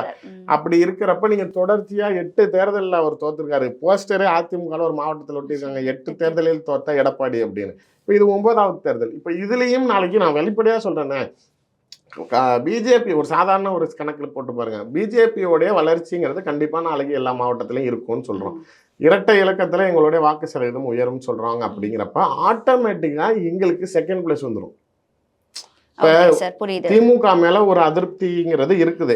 அந்த அதிருப்தி ஒரே இடத்துக்கு போயிருந்துச்சு அப்படின்னா திமுக தோத்துருக்கும். ஆனா இப்ப அந்த அதிருப்தி போக வேண்டிய வாக்குகள் இடத்த ரெண்டா பிரிச்சுட்டோம். அதிமுகவும் பிஜேபிங்கிறப்ப அப்ப ஸ்பிளிட் ஆகுறது யாருக்கு பாசிட்டிவ் ஆகும், டிஎம்கேக்கு பாசிட்டிவ் ஆகுது. அப்ப டிஎம்கே வந்து அதனாலதான் இப்ப வரக்கூடிய கருத்து கணிப்புகள்ல பெரும்பான்மையா 20-25+ டிஎம்கே தான் ஜெயிக்குங்கிறது என்னன்னா இப்ப எங்களுக்குள்ளார இருக்க அந்த பிரிவினையினால இவங்களுக்கு சாதகமாகுது. அப்போ 20-25 வர இடத்துல டிஎம்கே ஃபர்ஸ்ட் வருது அப்படின்னா இப்ப நாங்க இரட்டை இலக்க வாக்கு சதவீதத்துல வரோம் அப்படின்னா அப்ப யார் ரெண்டாவது இடம்? அப்ப அதிமுக எத்தனை இடத்துல 3வது இடத்துக்கு போக போகுதுங்கிறது உங்களுக்கு தெரியும். பல இடங்களில் அதிமுக டெபாசிட் இழக்கும். இப்ப இந்த மாதிரியான சூழ்நிலைகள்ல கட்சி தொண்டர்களுக்குள்ளார மனக்கசப்பு, சலசலப்பு வரும். நாளைக்கு இவர் பின்னாடி ஆட்சியாளர்களாக இருந்தப்ப முதலமைச்சரா இருந்தார் இவரு. அமைச்சர்களை நீ சம்பாதிக்கிறத நீ ஏன் வச்சுக்க, ஆனா நீ என் கூட இரு, நான் உன்ட்ட காசு கேட்க மாட்டேங்கிறாரு. நீ எல்லா அமைச்சரும் இருந்தாங்க. இப்ப பதவியும் போயிருச்சு, சம்பாரிச்சதையும் இவர் நாளைக்கு இதுக்கு கூட அதுக்கு கூட செலவு பண்ண விட்டுக்கிட்டும் இருக்காரு. ஆனா நீ கட்சியும் ஒழுங்கா நடத்த மாட்டேங்கிறப்ப அங்க இருக்கிறவங்களுக்குள்ளார ஒரு சலசலப்பு ஏற்படும். அப்ப அந்த கட்சியை மீட்டெடுக்கணும். ஒன்றும் இல்லை, அம்மையார் ஜெயலலிதா இருந்தப்ப எல்லாரும் போய் சசிகலா மாட்டேன் எப்படி நின்னாங்க? அவங்க தான் போயிட்டாங்க, இனிமேட்டு நீங்க தான் எல்லாமாவும் இருக்கணும், நீங்க தான் நிக்கணும். திரும்பியும் போய் இப்ப நாளைக்கு அங்க போய் கதவை தட்டி நின்னாங்கன்னா என்ன நடக்கும்? அப்ப சசிகலா அம்மையார் வர வாய்ப்புகள் இருக்கு. யார் வேணாலும் வரலாம். யாருக்கிட்ட பெரும்பான்மையா போறாங்கிறது தானே இருக்கு. அதாவது தொண்டர்கள் முடிவு பண்ணணும், இந்த நேரத்துக்கு இவங்க தான் கரெக்ட், டிடிவி தான் கரெக்ட், ஓபிஎஸ் தான் கரெக்ட், அம்மையார் சசிகலா தான் கரெக்ட்னு அவர்கள் யாரை முடிவெடுத்து யார் பின்னாடி போய் நிக்கிறாங்களோ கட்சி நாளைக்கு தேர்தல் ஆணையம் என்ன செய்யப்படுது, எல்லா மாவட்ட செயலாளரும் நாங்க இவங்க கிட்ட இருக்கிறாங்க, அதனால நாங்களாம் இவங்கள தான் முடிவு பண்றாங்க அப்படின்னா நாளைக்கு அவங்க தான் பாஸ். சார், ஆனா நீங்க சொன்னீங்க 8 எலெக்ஷன்ல எடப்பாடி தோத்தாருன்னு. ஆனா இந்த இரட்டை இலை சின்ன முடக்கமா இருக்கட்டும், இந்த கட்சி சார்ந்த அந்த வழக்கா இருக்கட்டும், பன்னீர்செல்வம் அடுத்தடுத்து தொடுத்த வழக்கா இருக்கட்டும், பொதுக்குழு, செயற்குழு, இது எல்லாத்துக்குமே எடப்பாடி வந்து ரொம்ப ஆர்கனைஸ்டா வந்து கேஸ் நடத்தினாரு, சின்னத்தை மீட்டெடுத்தாரு. இந்த மாதிரி விஷயங்களையும் தொண்டர்கள் பாப்பாங்கல்ல. நீங்க சொன்னதுக்காக நான் இதை கேட்கிறேன். அதாவது நீங்க கட்சியை மட்டும் மீட்டெடுக்கிறத மட்டும் பார்வையில இல்ல, அதை நீங்க நல்லபடியா வச்சிருக்கீங்களா, உயிர்ப்போட வச்சிருக்கீங்களாங்கிறதான விஷயம். நீங்க இருந்த இடத்துல சர்வாதிகாரமா இருந்தீங்க, பதவியில இருந்தீங்க. அதாவது ஒரு சாதாரண விஷயம் புரிஞ்சு பாருங்களேன். நீங்க மாநிலத்தோட ஆட்சியில இருக்கீங்க, முதலமைச்சரா இருக்கீங்க, தேசிய கட்சியில் பிரதமராக இருக்கக்கூடிய கட்சியோட கூட்டணியில இருக்கிறீங்க. இதுக்கு மேல உங்களுக்கு என்ன சப்போர்ட் வேணும்? நீங்க தான், உங்களுக்கு எல்லா சப்போர்ட் பின்புலமும் இருக்குது. லீகல் ஃபைட் பண்றப்போ நாளைக்கு அதை மீட்டெடுக்கிறீங்க, எதிர்ப்புகாரர்களை நாளைக்கு அடக்கி வைக்கிறீங்க, ஆட்சியை கையில இருக்குது தூக்கி உள்ள போடுறீங்கிறப்ப நாளைக்கு இப்போ அம்மையார் சசிகலா அவர்கள் ரிலீஸ் ஆகி இங்கே வந்ததுக்கப்புறம் எவ்வளோ கஷ்டப்பட்டாங்க. தமிழ்நாட்டுக்குள்ளார அவங்க வரக்கூடாது, சென்னைக்குள்ளார வரக்கூடாது, ஊருக்குள்ளார வந்துடக்கூடாதுன்னு திக்குன்னு இருந்துச்சுல்ல. அது மாதிரியான விஷயங்கள்ல அதிகாரங்கள் இருந்துச்சுன்னு ஆடுனாங்க. இப்போ இல்லை அப்படிங்கிறப்ப அதற்கு உண்டான விஷயங்களை கையில் வச்சுருக்கீங்க. பட் அதை நல்லபடியாக ஆக்டிவாக கொண்டுட்டு வரணும்ல. நீங்கள் இன்னைக்கு திமுகவோட இவ்வளோ 3 வருஷம் கேவலமான ஆட்சியில் கூட நாளைக்கு பிஜேபி பக்கத்து ஓட்டு போடலாங்கிற மக்களுடைய மனநிலை மாறுற அளவுக்கு தான் உங்களுடைய செயல்பாடுகள் இருந்திருக்குது. நான் உண்மையிலே ஒரு மீம்ஸ் பார்த்துட்டு சிரிச்சுக்கிட்டு இருந்தேன். ஏதோ தேர்தலுக்கு முன்னாடி எடப்பாடி ஏதோ கண்டன அறிக்கை கொடுத்துட்டாரு, ஸ்டாலின் ஏதோ பேசினாருன்னு. உடனே இந்த ரோபோ படம் இதை போட்டு பாரா சிட்டிக்கு வந்து கோவம் வந்துருச்சு, இப்போதான் நாளைக்கு இது வந்துச்சுங்கிற மாதிரி. அது இவ்வளோ நாள் அந்த ஆளு கோமா ஸ்டேஜில் இருந்த மாதிரி இருந்தால் ஒரு எதிர்கட்சி தலைவருங்கிறப்ப அது எப்படி சரி வரும்ல? சார், ஆக்சுவலா வந்து அதிமுக பிஜேபி அலையன்ஸ் வந்து உடைஞ்சதுக்கு காரணம் அண்ணாமலையுடைய வந்து அந்த அண்ணா குறித்த அந்த பேச்சு தான். இதை ஒத்துக்கணும். அண்ணா பேசினதுக்கு அப்புறம் அதிமுக அதாவது என்னன்னா அதெல்லாம் சும்மா பேருக்கு சொல்றது. சண்டை போட்டுக்கிட்டேன், அதுக்கு என்ன காரணம் அப்படிங்கிறதுக்கு ஏதோ யோசிச்சு சொல்லுவாங்களா, அவங்களுக்குள்ளார அதெல்லாம் கிடையாது. 2 விஷயம். எடப்பாடி வந்து இங்க இருக்கக்கூடிய மாநில தலைவர் தனக்கு அடிமையா இருக்கணும்னு நினைக்கிறாரு. நான் இத்தனை சீட்டு தான் கொடுப்பேன், அதுவும் நீ கேட்கறதெல்லாம் கொடுக்க மாட்டேன், இதை தான் நீ வச்சுக்கணும். அதாவது இது நான் தான் வெளிப்படையா சொல்லுவேன். அண்ணாமலை வந்து முதலமைச்சர் வேட்பாளருக்குரிய அந்த அது நான் கிளப்பி ஆரம்பிச்சது நான் தான். அத பாக்கெட்ல வச்சிருக்கீங்களா? அதாவது ஃபர்ஸ்ட் நான் தான் ஆரம்பிச்சு விட்டேன். அதாவது நாளைக்கு எடுத்துருவாங்க, இன்னைக்கு எடுத்துருவாங்கன்னு அவரை பத்தி பெருசா பேசியிருந்தப்ப நான் தான் சொன்னேன், 2வது தடவையா அவர் தான் மாநில தலைவராக தொடருவார். இங்கே 3 வருஷம் தான் ஒரு பதவியில் இருக்க முடியும். 2வது தடவையா தொடருவாரு. அவர் தான் மாநிலத்தோடைய முதலமைச்சராக இருப்பாரு. நான் தான் ஆரம்பிச்சேன். அதுக்கப்புறம் அது பேசும்போது யாருன்னு யோசிச்சிருப்பாங்க. இப்ப எல்லாருக்கும் தெரிஞ்சு கட்சியில எல்லாருக்குமே தெரியும் அது நான் தானே. நம்ம தமிழ்நாடு மக்களுக்கு இப்ப தெரிஞ்சு. ஆமா, இல்ல நீங்க உண்மையிலே என்ன அப்படின்னா அவரை பொறுத்த வரைக்கும் சமூக ரீதியாக பார்வை ஜாஸ்தி எடப்பாடி பழனிசாமிக்கு. இப்ப எங்களுடைய தலைவரும் அவரும் ஒரே சமூகத்தை சார்ந்தவருங்கிறப்ப அந்த சமூகத்தோடைய ஐடென்டிட்டியா வளர்றாரு, அந்த சமூகத்தோடைய ஒரு முகமா மாறுறாரு. இப்ப நாளைக்கு ஒரு 4-5 தொழிலதிபர் உங்க பின்னாடி உங்களுக்கு ஃபண்டிங் பண்ணிக்கிட்டு இருப்பான். இப்ப அவங்களாம் நாளைக்கு எங்க போய் நிக்கிறாங்கன்னு பார்த்தா யார் பெருசா இருக்காங்களோ அங்கதான் போய் நிற்பாங்கிறப்ப அந்த கடுப்பு அவருக்கு. நம்மளை டம்மி பண்ணிடுவாங்களா, இவங்க வளரணும்னு நினைக்கிறாங்க, நம்மளை அழிச்சிருவாங்களா, நம்மளை ஒழிச்சிருவாங்களோங்கிற பயம் தானே தவிர. மேடம், நீங்க உண்மையிலேயே ஜெயலலிதா பத்தி பேசியிருக்க கூடாது, எடப்பாடியை பத்தி பேசியிருக்க கூடாது, இல்ல இவரை பத்தி எம்ஜிஆரை பத்தி பேசியிருக்க கூடாதுன்னு நினைச்சா அதிமுக இன்னைக்கு எடப்பாடி கீழே எவனுமே இருக்கக்கூடாது. எவன் நாளைக்கு இதே நாளைக்கு கேபி முனுசாமி ஓபிஎஸ் கூட வந்துக்கிட்டு எடப்பாடியை பேசின வீடியோவை நீங்க பார்த்துருக்கீங்களா? அது மாதிரி யாரு நாளைக்கு எடப்பாடியா பேசாம இருந்தாங்க? அண்ணாவை பத்தி பேசுறதுக்கெல்லாம் இவ்வளவு ரோசம் வருதா இவருக்கு? இவர் ஒரு தடவையாச்சும் ஓபிஎஸ் கேட்ட மாதிரி அண்ணாவை பார்த்திருப்பாரா, இல்ல அண்ணாவோட போட்டோ எடுத்திருப்பாராங்கிற மாதிரி. மேடம், அது உண்மையான வரலாறு. அண்ணாவோட வாழ்க்கை வரலாறோ பசும்பொன் தேவரோட வாழ்க்கை வரலாறோ எழுதின எல்லா புத்தக ஆசிரியர்களும் அந்த சம்பவம் உண்மைங்கிறாங்க. இன்னொன்று, இந்து பேப்பருங்கிறது எல்லாருக்கும் தெரியும். ஒரு ஆங்கில நாளிதழ், இன்னைக்கு கூட ஒரு 4-5 ஆங்கில நாளிதழ் வரலாம். அந்த காலத்துல இந்து தான் இங்கிலீஷுங்கிற மாதிரி இருக்கிறப்ப அதுல இந்த டேட்டட்ல இந்த ஃபேக்ட்டுங்கிறது அந்த பிரிண்டட்லயே இருக்குது. நீங்க நீதிமன்றத்தையே போனாலும் நான் ப்ரொவைட் பண்றேங்கிறாரு. இன்னொன்று, அம்மையார் ஜெயலலிதா அவர்களை நாளைக்கு வந்து குற்றவாளின்னு சொன்னதுக்காக வந்து உடனே தாண்டினாங்க. அது பன்ருட்டி ராமச்சந்திரன் எம்ஜிஆருடைய மந்திரி அமைச்சர வேலையே அவர் மந்திரியா இருந்தவர். அவர் வாயாலேயே சொல்றாரு, நீ வந்து என்னைய பொறுத்த வரைக்கும் அம்மையார் ஜெயலலிதாங்கிறவங்க என் தலைவர். அது ஆனா அவங்க தண்டிக்கப்பட்டாங்களாங்கிறது அது வரலாற்று உண்மை. ஆனா அது என் மனசு ஏத்துக்குமா அப்படின்னா அது கிடையாது. அது வேற இது வேற. அவர் சொல்ற எங்க தலைவர் சொன்னது ஊழலுங்கிறது தமிழ்நாட்டில் சகஜமாயிருச்சு. கலைஞர் முதலமைச்சராக இருக்கிறப்ப மாநில முதலமைச்சர்கள் மேல ஒரு வழக்கு முதல் முறையா ஒரு வழக்கு ஒரு சிஎம் மேல போட்டதுங்கிறது கலைஞர் மேலதான். அது மாதிரி வந்து ஜெயலலிதா அவர்கள் ஒரு சிட்டிங் சிஎம் பதவியை ராஜினாமா பண்ணிட்டு கன்விக்ட் ஆகி ஜெயிலுக்கு போனது அதுதான். இங்க இருக்கக்கூடிய பல பேர் ஆர் ராசா 1,76,000 கோடி சம்பாரிச்சாரு, கனிமொழி சம்பாரிச்சாங்கன்னாங்க. மறுபடியும் நாளைக்கு திரும்பி அவங்களுக்கு சீட்டு கொடுக்குறது கட்சி மறுபடியும் நிக்கிறாங்க, மறுபடியும் ஜெயிக்கிறாங்க. மக்களுடைய மனநிலைங்கிறது நீ எத்தனாயிரம் கோடி சம்பாரிச்சுட்டு வந்தாலும் பரவாயில்ல, எனக்கு தேர்தல் சமயத்துல நீ பணம் கொடுத்தா நான் ஓட்டு போடுவேன். இங்க கரப்ஷனுங்கிறது கெட்ட வார்த்தைன்னு தெரியல, அது தப்புன்னு தெரியல, இது பழக்கமாயிருச்சு. தமிழ்நாட்டை பொறுத்த வரைக்கும் அது சகஜமா இருக்குங்கிற ஒரு கருத்தை பேச வந்ததுக்கு ஒரு உண்மை நடந்த சம்பவம் சொன்னது நீ எப்பரா நீ பேசுவாங்க கூட்டணியில இருக்காங்கிறதுக்காக அது இல்லைன்னு நம்ம சொல்ல முடியுமா? அதுதானே தவிர அவருக்கு மேடம் அவருக்கு தேவை சண்டை போடணும், பிரியணும், அதுக்கு ஒரு காரணம் வேணும். அதனால இவர் அசிங்கப்படுத்திக்கிட்டே இருக்காரு. உண்மையே சொல்லணும்னா எங்க தலைவர் நேரடியா எடப்பாடி விமர்சனத்தை பண்ணது 1% கூட இருக்காரு. ஆனா நான் எவ்வளவு சொல்லுவேன் தெரியுமா? எடப்பாடி பழனிசாமி எங்க தலைவர் டைரக்டா இது வரைக்கும் எவ்வளவோ பேசுறாரு. பத்திரிகையாளர் அவர்களும் ஒரு ஆளா அவரை பத்தி பேசுறதா இருந்தா என்ன பேசுறாங்க? நேர்த்தி வந்த ஆளு, இவர் ஒன்றும் ஆள் இல்லை, மேல பாஸ் இருக்குன்னா யார் இந்த வார்த்தைகள் பேசுனதுங்கிறப்ப அவர் ஃபிளேர் அப் பண்ணி வேணும்னே பிரச்சனை பண்ண அந்த ஆள் யாருக்காச்சும் ஒருத்தருக்கு விசுவாசமா இருந்திருக்காருன்னு சொல்லுங்க. இல்லை இந்த விஷயத்துல அவர் உண்மையா நடந்திருக்காருன்னு சொல்லுங்க. அவர் கீழே இருந்த அமைச்சர்களுக்கும் சரி, நாட்டு மக்களுக்கும் சரி, நாளைக்கு அவர் இந்த இடத்துல பதவிக்கு உட்கார வச்சவங்க யாருக்கிட்டையுமே அவர் இல்லாதவரை அவரை போய் எப்படி நம்ம நல்லவன்னு பிராண்ட் பண்ண முடியும்? ஆமா, கூவத்தூர் ரெசார்ட் என்ன நடந்துன்றது வெளிப்படையா தெரிஞ்ச விஷயம் தான் சார். இப்போ ஒன்னே ஒண்ணுதான் சார், அதிமுக அழிஞ்சதுனால பிஜேபி வளருதா, இல்ல பிஜேபி வளருதுனால அதிமுக அழியுதா? இல்ல, அதாவது அழிகிறதுங்கிறது கிடையாது மேடம். நீங்க சொன்ன மாதிரி மூன்றாவது இடத்துக்கு நீங்க சொல்ற மாதிரி, அதாவது இந்த இரு கட்சிகளுடைய அடையாளமா இருந்தவங்க இப்ப திமுகவை பொறுத்த வரைக்கும் கலைஞர் இருந்தாரு, அதிமுகவை பொறுத்த வரைக்கும் அம்மையார் ஜெயலலிதா இருந்தாங்கன்னா, இப்ப எந்த கட்சியிலுமே ஐடென்டிக்கலி சொல்ற அளவுக்கு பாசுங்க இல்லங்க, தலைவர்கள் இல்ல. ஆமா, அதனாலதான் விஜய் எல்லாரும் வராங்க. ஆமா, அது ஒரு மைனஸ். அது வந்து அப்ப மக்களுடைய அந்த சொல்ற மாதிரி ஒரு வேக்யூம் இருக்குது, ஒரு ஸ்பேஸ் இருக்குது, நாளைக்கு ஒரு வெற்றிடம் இருக்குதுங்கிறதெல்லாம் விஷயம். அதுதான் அப்படி இருக்கிறப்போ மக்களுடைய மனநிலைங்கிறது, நீங்க இப்ப திமுகவை 3 வருஷமா நம்ம திட்டுறோம், இவ்வளவு இது பண்ணிட்டான் அதை பண்ணிட்டான்னு.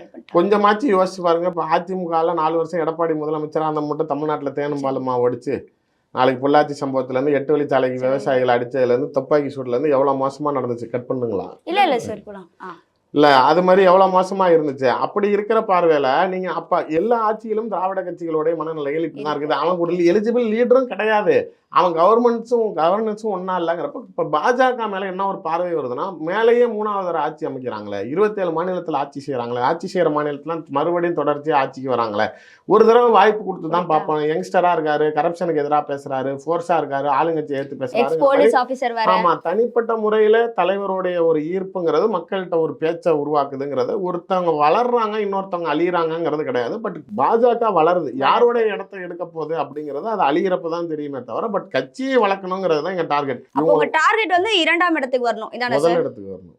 இந்த எலெக்ஷனை பொறுத்த வரைக்கும், இந்த தேர்தலை பொறுத்த வரைக்குமே நாங்க முதல் இடத்துக்கு தான் வரணும்.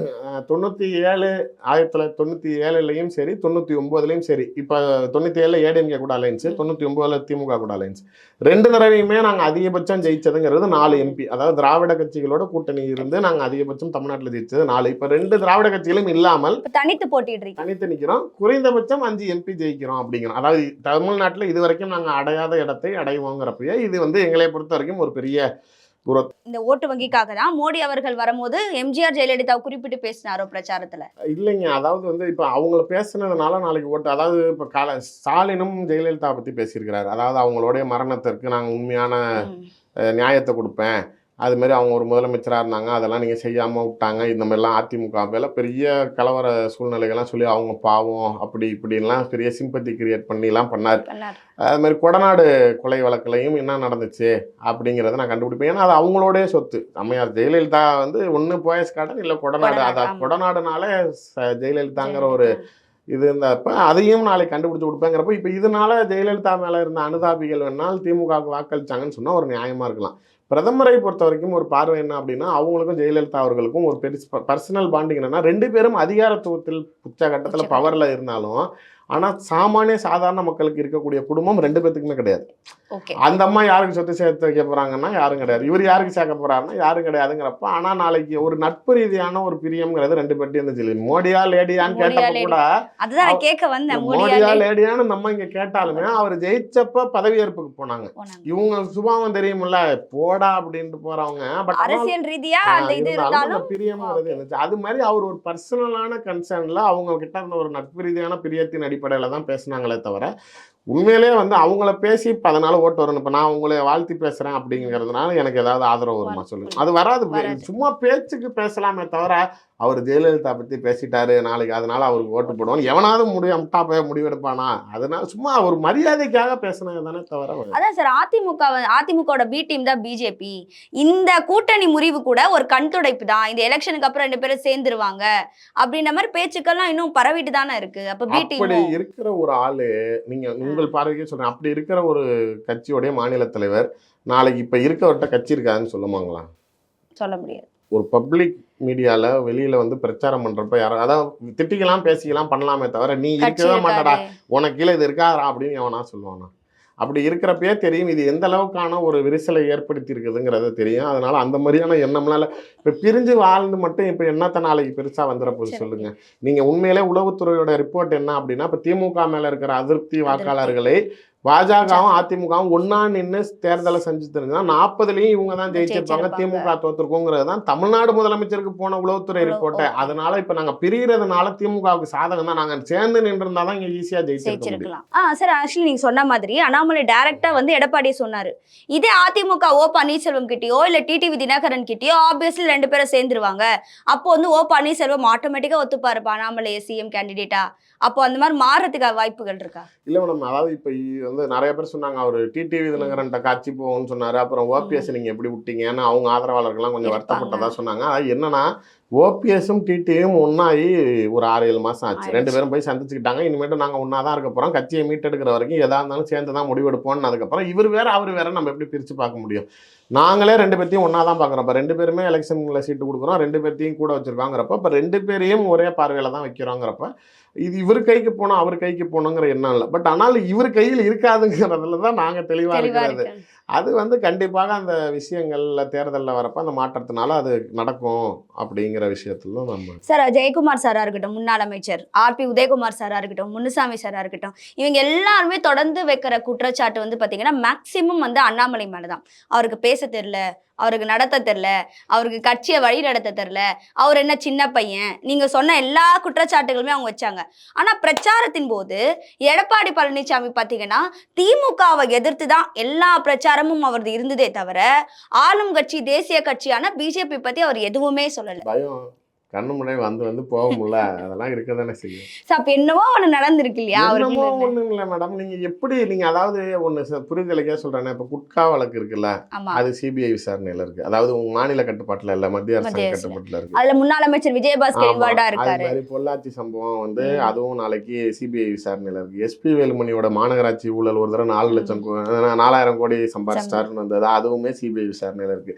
இதற்கு அப்பாற்பட்டு இதெல்லாம் வச்சுக்கிட்டு தான் நீங்க ஆட்டினீங்களான்னு அது மீறி இதெல்லாம் நாளைக்கு இவங்க கையில இருக்க இதை வச்சு நம்மள ஏதாவது பிடிச்சிருவாங்களோங்கிற மாதிரி இப்ப கொடநாடு வழக்குமே மாநில அரசு கட்டுப்பாட்டில் இருக்கிறதெல்லாம் இவர் எவிடன்ஸா பக்கா எவிடன்ஸ் இருக்கு. அந்த விஷயத்துல எடப்பாடி பழனிசாமியை தூக்குறதுக்கு முழு முகாந்திரம் இருக்குது.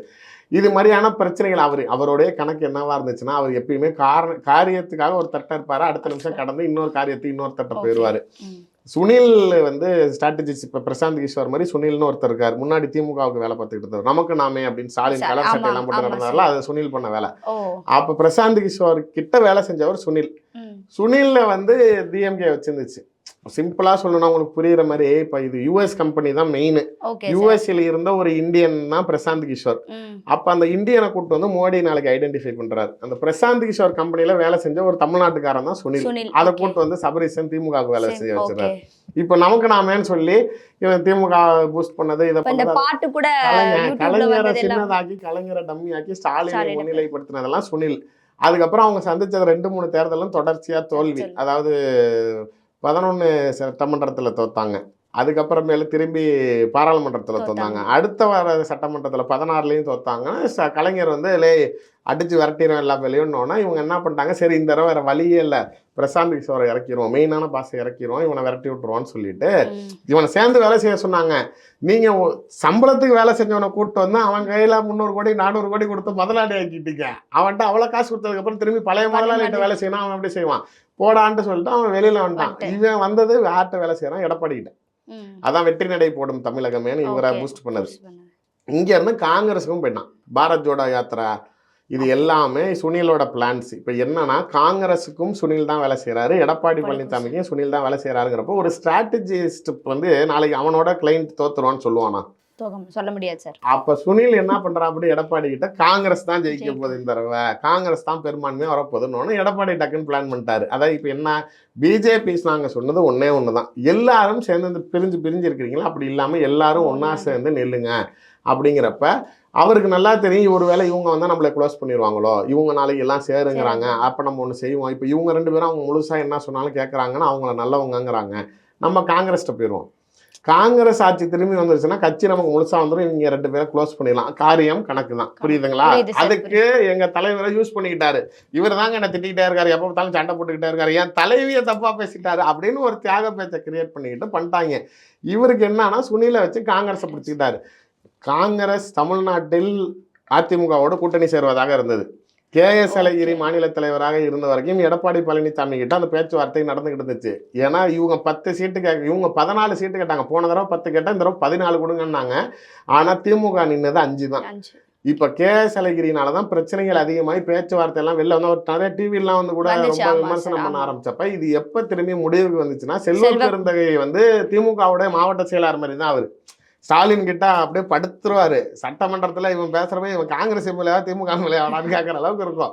அப்படிப்பட்டவரை மாநில தலைவரா மாத்தின பிறகுதான் ஒரு கண்துடைப்பு தான் அவரு காங்கிரஸ் மாநில தலைவர் இல்ல மாத்திட்டு எடப்பாடி கிட்ட இருக்க கம்யூனிகேஷன் அப்பதான் கட்டாச்சு. இவங்களுக்கு ரிலையபிளான ஆளை தூக்கி போட்டதுக்கு அப்புறம் தான் கட்டாச்சு. இல்லைன்னா இங்கேயே அலைன்ஸ் வந்து இவங்க 2 பேரும் சேர்ந்திருப்பாங்க.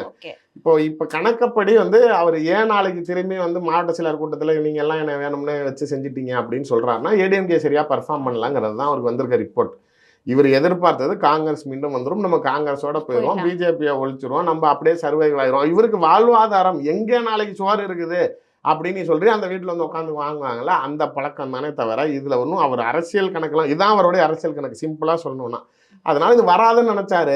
அப்போ நீங்கள் ஒருத்தவங்களை ஏற்றுட்டீங்க, மேலிடத்துல என்ன கோவம் மேலே நல்ல பிரியத்தில் தான் இருந்தேன், சரி நீ உனக்கும் அவருக்கு இந்த பிரச்சனையோடு நான் கூப்பிட்டேன்ல, உனக்கு நான் நல்ல மரியாதை தானே கொடுத்தேன், உனக்கு வேணுங்கிறதெல்லாம் செஞ்சு விட்டேன்,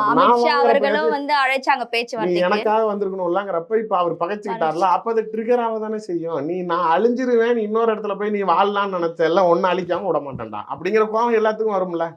கரெக்ட் தான், அது நடக்க தானே செய்யும். அப்ப நாளைக்கு மாட்டுவாரு. அப்ப இந்த 4ஆம் தேதிக்கு அப்புறம் யாரு ஜெயிக்க போறா தோக்க போறா தாண்டி ஜெயிலுக்கு போறாரா இல்லையா, அதான் சார். இப்ப அடுத்து வந்து ஜெயலலிதா அம்மையாரை தொடர்ந்து சசிகலா அம்மையாரை தொடர்ந்து இப்ப அடுத்த ஒரு அதிமுக பொதுச் செயலாளர் மேலதான் ஒரு நாள் எடப்பாடி ஜெயிலுக்கு போட்டோம், அடுத்த நாளே அங்க இருக்கிற எல்லாரும் வந்து சரண்டர் ஆயிடுவாங்க.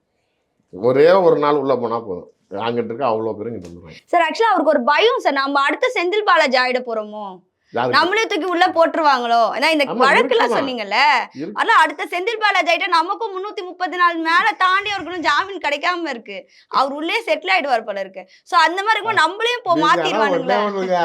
அவரை தமிழ்நாட்டு ஜெயிலுக்குள்ளாரே வச்சு நீங்க போய் பாருங்க, அவருக்கு நல்ல டிவி, அவருக்கு நல்ல பெட்டு, 3 வேளையும் வெளியே அமைச்சர்ல ஹோட்டல்ல இலாக்கா இல்லாத அமைச்சரா வேற தொடர்ந்தாரு. அமைச்சரே இல்லைனாலும் நீங்க பணம் கொடுத்தா ஜெயில சுகவாசியா இருக்கலாம். ஆனா நீங்க அப்படி இருக்கிறவருக்கே நீங்க இப்படி சொல்றீங்களா, அப்ப உங்களை உண்மையிலே கைதியா நடத்தினா நீங்க ஆவீங்க. எடப்பாடிக்கெல்லாம் திகார் தான். ஓ, அங்க போயிட்டீங்களா சார் திகாருக்கே? அவருக்கு மொழி தெரியாம என்ன பண்ணுவாரு அப்புறம் அவர் மேடம், பாவம்? தமிழ்நாட்டுல திகார் ஜெயில வேலை செய்யற 80% காவல்துறையினர் தமிழ்நாட்டு காவல்துறை. எதனாலன்னா ரொம்ப நேர்மையா இருக்கிற காவலர்கள் வந்து தமிழ்நாடு காவலர்கள்னு சொல்லி 80% வந்து திகார்ல இருக்கிறவங்க எல்லாமே வந்து தமிழ்நாடு தமிழ்நாடு. ஆனா காவலர், okay. மொழி பிரச்சனை இருக்காது, பிரச்சனை இல்லை. அதனால அங்க அவர் ஆறாம இருந்துருவாருன்னு ஆமா, அதனால சொல்லி. இருந்துடலாம். சார் ஆக்சுவலி அதான் எல்லாத்துக்குமே வந்து இந்த 4ஆம் தேதி ஜூன் மாசம்ன்றது ஒரு பரபரப்பான அரசியல் கட்டம் தமிழகத்துல இருக்குன்றது நீங்க சொல்றதுல இருந்தே தெரிஞ்சுக்கலாம். அப்புறம் அதுல பிஜேபி சார்பா நீங்க வந்து இவ்வளவு தூரம் சொல்றது வந்து இன்னும் பாத்தீங்கன்னா அப்போ 5ஆம் தேதி என்ன நடக்கும், 6ஆம் தேதி என்ன நடக்கும், 7ஆம் தேதி என்ன நடக்கும்ன்றது முதற்கொண்டு லிஸ்ட் போட்டு இந்த வச்சிருக்கீங்க. ஜூன்ல 8ஆம் தேதி சார் ஆக்சுவலி ஜூன் 8ஆம் தேதி வந்து மோடி அவர்கள் வந்து பதவி பிரமாணம் ஏற்கிறதுக்கான அந்த ஃபங்க்ஷனுக்குலாம் ஸ்டேஜ் ரெடி பண்றாங்க அப்படின்ற வரைக்கும் வந்துட்டு கணிச்சு சொல்லிட்டாங்க. ஜூன் வந்து ஆரம்பிச்சு 2026 எம்எல்ஏ எலெக்ஷன் வரைக்கும் நிறைய தமிழ்நாட்டில் நிறைய சம்பவங்கள் நடந்துகிட்டே இருக்கும். நாங்க மேல பொறுத்த வரைக்கும் எதுவுமே இல்லை மேடம். நாங்க தமிழ்நாட்டுல இனிமேட்டு பிஜேபி எத்தனை கணக்குல வரப்போகுது, எத்தனை பேர் அதுல யார் ஜெயிக்க போறா, யார் மந்திரி ஆக போறாங்கிற கேள்விக்குறி மட்டும்தான் இருக்குதே தவிர மேல அவர் பிரைம் மினிஸ்டரா 3வது தடவை பதவி ஏற்பது கன்ஃபார்ம். அதுல எந்த மாற்றமும் இல்லை. அதான் நீங்க சொன்ன மாதிரி 2026 சட்டமன்ற தேர்தலுக்கு இன்னும் விஜய் வர்றது இருக்கு, நாம் தமிழர் கட்சியோட நிலைப்பாடு இருக்கு, அதிமுக திமுக என்ன ஆகும்னு தெரியல. சோ இத்தனை விஷயங்கள் இருக்கு சார். அதனால கண்டிப்பா அடிக்கடி சந்திப்போம். ஆமா, நிச்சயமா சார். இன்னைக்கு நம்ம நிகழ்ச்சியில கலந்துக்கிட்டு நிறைய விஷயங்களை மக்களுக்காக பகிர்ந்துக்கிட்டீங்க. நன்றி சார்.